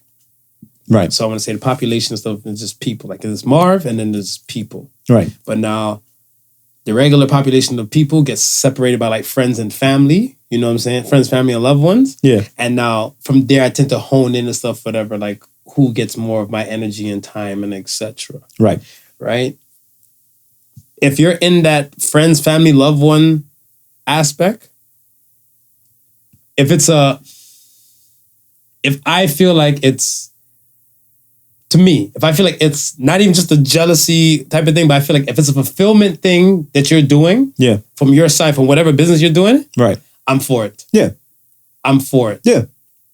We spoke about on the show, like way back when, like instead of having baby shower, let's have a business shower. Yeah. Have a business shower. So, somebody opened up a business, you know what I'm saying? Like, yo, they have like a little, this is my business, this is my storefront and everything like that. Buy a printer for them, some things, donate some money. That could be useful for the business. Useful for the business and stuff like that, right? That's showing support. Yeah.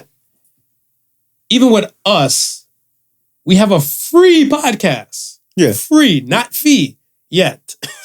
I'm fucking with y'all. y'all. Yeah. But what everybody looking like, it's still free. It's still gonna be free. It's still gonna be free. Smooth's gonna do 10 million things on his side. I'm gonna do 10 million things on our side, and we still family at the end of the day. So I don't see why not. It'll stop. But I have no problem supporting. I have no problem supporting. Nah, and I've always been a supporter. But our free shit it always blows my mind how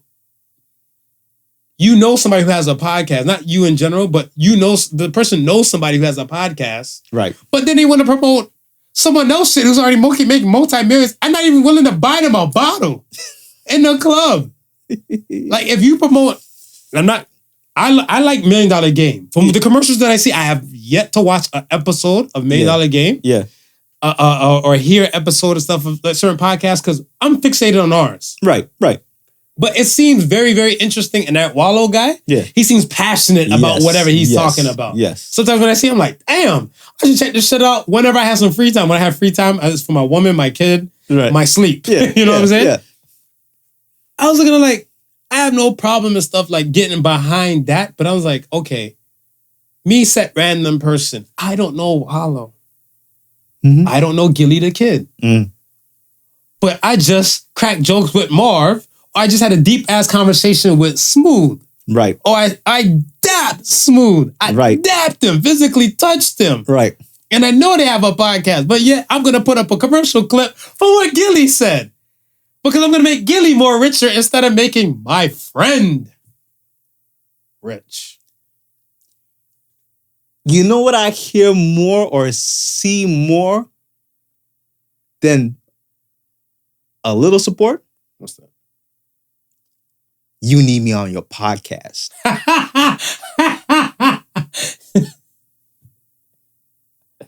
If I had $1. Listen, man. If I had $1. I had to do it. A friend of mine I had spoken to it's been some years. Yeah. Right? Called me up the other day. It's like, hey, what's up? I mean, we're chit-chatting and so forth. And I says, yo, yeah, man, I see what you're doing. I see the podcast, this, that, and the third, and that. But I know listen, man, I'm at the age now, seen it all, heard it all. So I know what the angle is that you're coming from, right? Mm-hmm. And I can speak freely on this podcast. If he listens to this podcast, he's going to know who it is.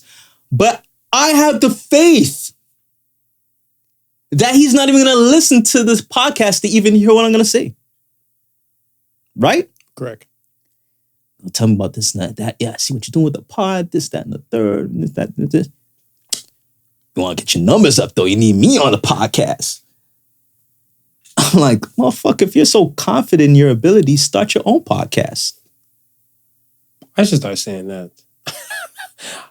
I guess if I had $1. If you feel that what you can say can add so much weight and volume to a podcast, then why don't you start your own? Why would you need to come on mine for it? Start your own and show me how it's done. I'd be glad to take it in and see what you're doing. And if the numbers is up, I'll be glad to learn and see what you're doing that makes shit different from what I'm doing. Oh, I come on your podcast and hold the microphone for you. I had a situation this was the Friday. Right. So I made a conscientious effort, I'm going to say from March. Right. I had a situation in February. I spoke to somebody and they were telling me if I can promote their business on the podcast. Right. Right. So I said, no problem. Well, it's going to be like about, depending on what it is. I mentioned the fees and everything like that. They're like, yo, you can't. I'm like, I can't what? I'm like, I have my business. You have your business. Right. I'm like, I have yet to see you support my business in any space, shape, or form. So therefore, if we're cross paths with businesses, stuff, whatever, this is a business transaction. Yeah. I'm like, isn't that how the business world works? Or did you not see that in your business manual 101? Yeah. Ha, you always come with this joke shit. I'm like, dead ass. Does that clarify there's no joke? He's like, so he was taken back. Right. So I said, and when I mentioned it to that person, the person did like a half-ass post. It was like, Podical Sons. And it's blip. Not like a link. How do people find it? It's not even like if he went to our thing and then threw it into like his story or something. It's just like a photo that he had or he screenshot and then just that. And I was like, so you think that is supposed to make me say, oh my gosh, thank you. Really, thank you. I've changed my ways. So from beginning of March, I said, if you're going to call yourself friend and you don't support my business, don't come to me supporting your business. That's just me. I think that's, or listen, let me hear your or. If your business is something that I would support, is something that pertains to my world, and I'm gonna rock with it, I'm gonna support you. I'll support you before I support a stranger. Like if you're selling, you're selling food or t-shirts, if you're selling t-shirts and your tees are dope, I wear tees, I'm gonna support you. No, okay. What if they're making food and stuff that you don't eat? I mean, if they're making food that I don't eat, mm-hmm. I may buy something for somebody who does eat it one time to show you that support. And that's it. That's what I'm saying. Because my thing is something like, I remember you always say it's not for everybody, but it's for somebody. Right. If podcasting if podcast isn't your thing, yes, I don't expect you to be here. Right. I don't expect you to be here amongst this conversation and stuff and like, realization and stuff of the world. But it's still something where you can still support and promote and all the above. Yes. Right? So for me, if I do it like from my personal side, it's a personal thing for me. Mm-hmm. Right? But if it comes anything pertaining to our business, motherfucker, you better come correct. The end. Yeah. Put up or shut up. That's just how I feel and stuff. Like, you are not my friend if you don't support my business. Straight goods. Remember you laughed and you said it. I laughed and stuff like that. I used to date a girl. I'll tell the audience. I used to date a woman and stuff like that. She never listened to the podcast. And there's no harm and stuff in that and everything. Yeah. But she wanted to reap benefits from the podcast. Mm-hmm. What kind of shit is that? Listen, I was about to tell you the time when back in the day when I was a DJ, mm-hmm. right? And when I say back in the day, this is before controllers and computers, where you had physical records, right? Mm-hmm. I would have people wanting to help carry records, mm-hmm. not for the sake that they really want to help out and carry records, mm-hmm. but for the simple fact that they're with the DJ carrying records, so they're part of the crew and feel like they can get in for free. Makes sense. To milk it. So a lot of times you'll find people will only do stuff for you if it benefits them. Benefit the dust when I drive off in your face. like we said, don't be looking for the glass bottle. That plastic bottle might pour your way. But the glass bottle? No way. No way. Let's get to the question of the week real quick. Question of the week. Is gay a state of mind or an action? This is for our contribution for the Rainbow Month. Is gay a state of mind or an action? State of mind, I hear some people say, I'll suck a dick for 30 billion. Right. State of mind. That's state of mind. Action, they probably kissed a man. Which is more gay? I think the action. The kissing, yeah. Are we English kiss or French? Or patois. Yo, how would a patois kiss me? Is that the chups? Is that it? Is that a chups? That's a chups. That's a chups. Well played. Yeah. Well played. I think for me, I still bring the state of mind. Right. The reason why I bring the state of mind and stuff because what is it? I Ching, art of peace. Watch your thoughts because your thoughts become your words and your words become your actions and then, et cetera, et cetera. Right. So I think once you have that thought there, it's only a matter of time. I think it was Salute the Robot Chicken. They had a skit, it was called White Wine. And it's kind of like the guy, he was a husband and he was married to a woman. Yeah. And he had a gay friend, a friend who became gay and stuff like after school, like college. Right. And his gay friend came over and explaining like all the fun things about being gay and how happy life, coming out and pride parties and everything. Yeah. And the husband's just standing there and just drinking all his wine. He's looking like, sounds fun. Then he's like, yeah, you should come out one time and stuff like that. Then he goes out with the gay friend? With the gay friend. Right. To like a gay bar and stuff like that. And you see everybody out there, booty sources, man on man and stuff like that. And he's like, what are you drinking? He's like, white wine. Had some more white wine. They're like, white wine. And then you see his friend living kind of lavish and stuff. And then it cuts to like another scene. Right. And he wakes up in the bed with another man. I was like, bruh, once your thoughts got you to the club, you already there. You nodded like, yep. Once your thoughts got you to the club, you're already there. Now, if we're in some hostage situations and stuff, and I'm like, you two better kiss each other. I'm gonna shoot both y'all. Smooth, you better chumps me. Yo, you gonna get that patois kiss? You want to get this patois kiss? Be like, yo, you gonna get this patois kiss. And then after we get out that situation, be like, yo, fuck that. Listen, don't mention of this. I swear on Jesus' sandals that he used to walk on water with. Better mention this fucking shit. Ever. Because if you mention this shit, I'm gonna deny this shit, and then I'm gonna tell them and stuff like, look, you were on hallucinogens and you got raped. Right. That's why you remember shit. You got raped. Someone spit in your booty hole. Welcome to Chicago prison, folks. God bless America. Nowhere else. Let's get to the Ask the Sons real quick, man. First Ask the Sons comes from Car. Do men sleep with their baby moms when their kids are under the age of 5?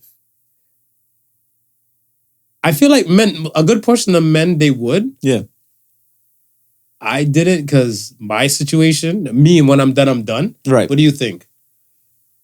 I think a good portion of men, if their baby moms let them, would do it. Yeah. Yeah. I seen some thing where the guy used the kid as a leeway to kind of get back in. Like he called this girl. This is some audio thing I heard on Instagram. Right. He called her and stuff like left her voice, and he's like, "Hey man, look man, I think I'm done with the bullshit. Our son wants us to get back together. Our son. He keeps dropping hints. And then he's like, look man, I know he can only say oh so many words, but he's like, Daddy, I miss you. Come home. Right. I know he's only like 1 year old and stuff. I'm like, that's a profound 1-year-old. You need to put that fucking in the spelling bee, okay? But nevertheless, yeah, I feel like some dudes, they use that as their lane way to kind of do the ones and twos. I can see that. Next question comes from the Aries. I'm so sorry if I'm pronouncing your name wrong. What are the stupidest things that people believe in?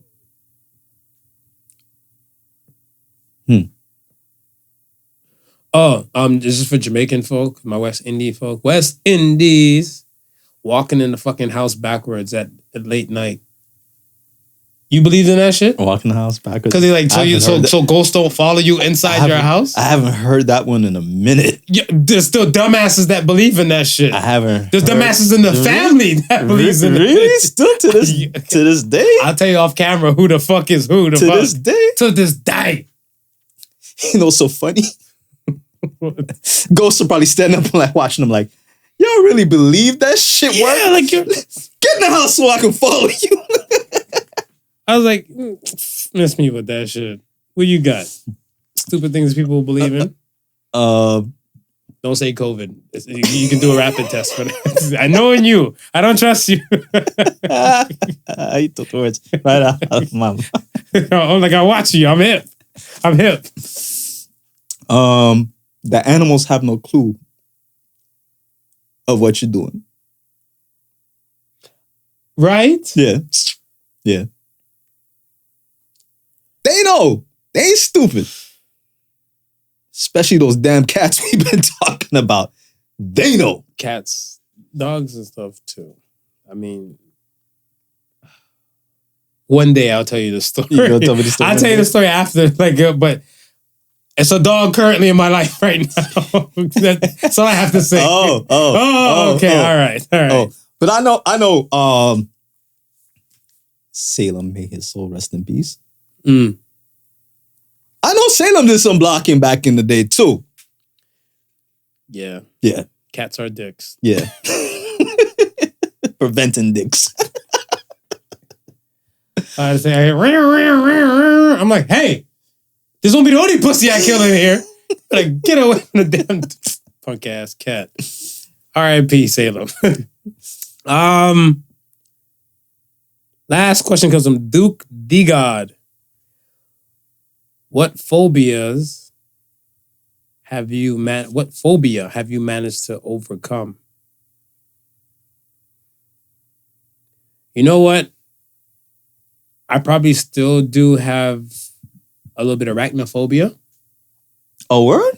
Yeah. A little bit. Because I want to say, I knew a girl when I was in elementary school, and this is in Miami. She got bit by a brown recluse spider. Right? And not elementary. Shit, in high school. Right. Like in Cleveland. So she got bit by a brown recluse spider and stuff like that. And like they had to take her in because she felt like, she just felt, middle of the night, she felt this sharp ass piercing in her back. Right. And then like she got up and like from the pain. Yeah. And then she had like a thin ass like nightgown or a t-shirt or something like that. Whenever she tapped and she felt wetness. Right. So she's like, she probably squished something, whatever, right? And when she realized stuff like it was actually like she looked in the mirror and saw like blood and she did kill the spider. Yeah. She just jumped up and everything and told set parent and they took her to the hospital and did like a good thing and stuff with her. And then bit by bit, like I guess like that tissue area. Right. That tissue area was damaged. That from the venom? From the venom. Right.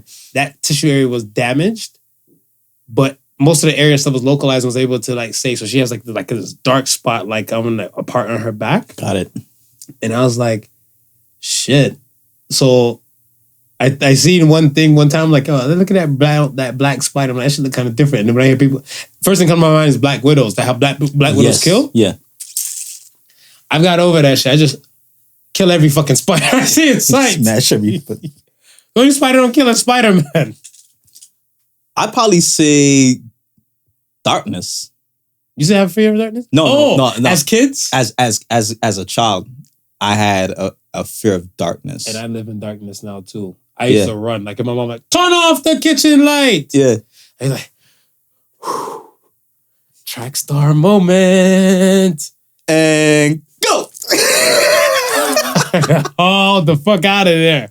You're right. I remember back in the day when I was like, I want to say maybe 4 or 5. And I shared a bedroom with my older brother. And my older brother, he was very big into like old school R&B. So he would have the posters, right? Now, the way how our room was, it wasn't like just a square shaped room because the roof has sloped. One side would kind of slope down. Oh, so you have posters on that side? So he would have posters on that side, but instead of taping it across the slope down, he would tape it and let it hang. Oh. So at nighttime, it's a flap. Yeah. At nighttime they would flap, but you would the figures on the posters that would scare the shit out of me. So I would never like to sleep in the room. I would always find myself in my parents' room, sleeping in between my parents. But like I said, like now, like if I get up, I'll walk around. Like I know my way around in the dark. I live in the dark. Yeah, I live in the. I can darkness. operate in the dark. I don't need to turn on the light. If I'm turning on the light, I'm specifically looking for something, and I need the light to see it. I live in the darkness and stuff, but there was so much that it's so funny where I think I had a duration and stuff where like I was actually really using weed to help put me to dreamland. Right. And the shit was so funny where I think I went on the balcony, put a little something in the air, and I went to go have some tea and to kind of just mellow out and stuff for the night. And when I was sipping my tea in the darkness, I felt like it was somebody like, surprise, motherfucker. I kept looking around like, what the fuck? I'm like, yo, I live in the darkness. Yeah. I live in the darkness and stuff. I'm like, I haven't felt like this since I was a child. Right. And then I looked at it and stuff. I was like, no, like, you're right. We've actually overcome that. And I thought about those running days and everything and like that. I was like, it pisses me off when I see light on and stuff in the house. Yeah. Like at like a specific time. Yeah. Because I feel like people in my business, like people can see me, but I can't see them. You can't see them. Right. So I live in the darkness. Like when I go home and stuff like that, kitchen light or something that might go on, a bathroom light when I have to piss or, get something to eat or drink and everything like that. After that, that's it. Cut. The only TV and laptop. That's about to say the only light that's really coming through is the TV. TV, laptop, or cell phone. Right. So yeah, good shit. That is a good damn question. Mm-hmm. Tell us your phobia. Tell us. We would like to know. Tryptophania. Or what you've overcome. I didn't overcome tryptophania. That's the one with the holes, the small holes, the clustered holes. That shit still look disgusting to me. Like it was some notion where a friend of mine, his son fell asleep. The kid's immortal. And I said that. I told you he fell asleep on Legos, and he woke up and stuff on the Lego, and the Lego mark was on his face, and like he had like something going on in his face. I was like, "Ugh." I just gagged. I was like, "Ugh." But I looked at him like, yo, this kid's immortal, dog. You put him in like American Gladiators or some shit, or some Spartan race. He's like, why? I'm like, he fell asleep on a fucking Lego. Yeah. People and slept on a Lego. He's baby Jesus. Did you have sex with him with a condom on and it broke? Probably. Was his mother on birth control? Probably. We are at the end of the show, folks. We had a lot to unpackage, and once again, please don't beat up Smooth too much. No. We forgive him for him mansplaining. And don't hurt Marv that much either. I mean, he was driving the car and made sure that my seatbelt was secure. That's what friends are for. So say the Sons this week says, sometimes the best way to solve your own problems is to help someone else. So says the Sons. I look at it where, part of the outro to the show is Albert Einstein quote, just remixed. Albert Einstein actually, I think he took a job from like printing press and postal service in between. Right. Because he said to somebody in passing, and I forget the person who he said it to, but he had a conversation with the person and said, before we do so many things and stuff to kind of better the world, why not do the things to better man? Yeah.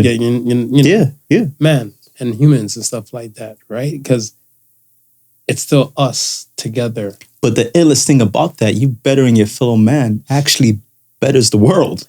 Well, I always look at stuff like, all right, some people might say something like, and this pertains to volunteering. They're bored. They got nothing to do. So a person like, I have nothing to do and stuff like that, just don't interact with nobody and blah, blah, blah and everything. Volunteer. Help somebody else's problem where they can't eat, drink, help do something in the community, in your world. Yeah. Your world a better place. This is now giving you the social skills that you probably were looking for. Right. You might not have been looking for, but it probably created something and stuff where you were probably, I don't want to say lost, but now you found a belonging. Yeah. You found a sense of being and everything like that. I love it where, for me, I volunteer. And when I take certain people and stuff with me, and then they want to come back again, I was like, this is beautiful. Because I look at it where you just wanted to do something and stuff now, and you're actually helping somebody get a meal. Yeah. Right? You're helping solving somebody's problem. Like they don't know, some people and stuff, people less fortunate, don't know what they're going to eat probably next week, much less tonight. Right. Now they figure out they might have a possibility of having a meal, and you're helping them get this meal. That's so ill, man. We went out to dinner last night with our interior designer and her husband, right? And they were explaining how they met and so forth like that. So her husband used to be a trainer, and that's how he met her, training. She had recently got a divorce. She wanted to get back on her feet and so forth like that. So she decided to go to the gym and self-improve herself. So he ended up being her trainer. One thing led to another. I'm not letting my woman go to the gym. You're not letting your woman go now? I'll train her my damn self. One thing led to another, and they came together. But how he became a trainer, that story was interesting to me, because he was like, he used to go to the gym, and one day he had seen somebody working out with their personal trainer, right? And he said the personal trainer was just like this, like looking out into space, not even giving a shit about the person who they were training. And he was like, I could do this. So he went through the steps, and he became a personal trainer. Right. And he started telling about this one woman she was really like down on herself, self-conscious and so forth like that. And he started training her. And then once she lost the weight and started seeing herself for like, she started seeing herself for who she really was and became really happy about that. Seeing herself. Actually seeing herself. Mm-hmm. And he said like, oh, that made him happy. And then he said there was another kid, like a younger kid that he was training. This kid was obese, right? And he said he worked with the kid till he got him to a healthy weight level. Right. So and he was saying one day, the kid told him that one day his mom drove past him and did not even recognize him from the back. That's how much weight he lost. And he said when this kid was telling me the story, just the joy and the happiness that was in that he was in him. It's just like, it just made him feel so good that he was able to help that person get to where they want to go. Send him to Associated Sons. Yeah. See, I'm gonna send it to him because it's exactly Sons. What you're saying. It's exactly that. It's like you don't understand how much it affects you to know that you've done something good that affected somebody else. And this is where like the one man or one woman is in an island. Yeah. Right? Because I look at it where we all play a cog and a part in this big ass picture or game of life. Yeah. Right? And it's just that where these small things may have a big effect somewhere else. It's like, this is so crazy where somebody paid it forward for me one time for some food. Right. Right. And I want to say I didn't really need it. I appreciated it. I was grateful for it. So I just felt inclined to just pay it forward and stuff for them to like the gas station.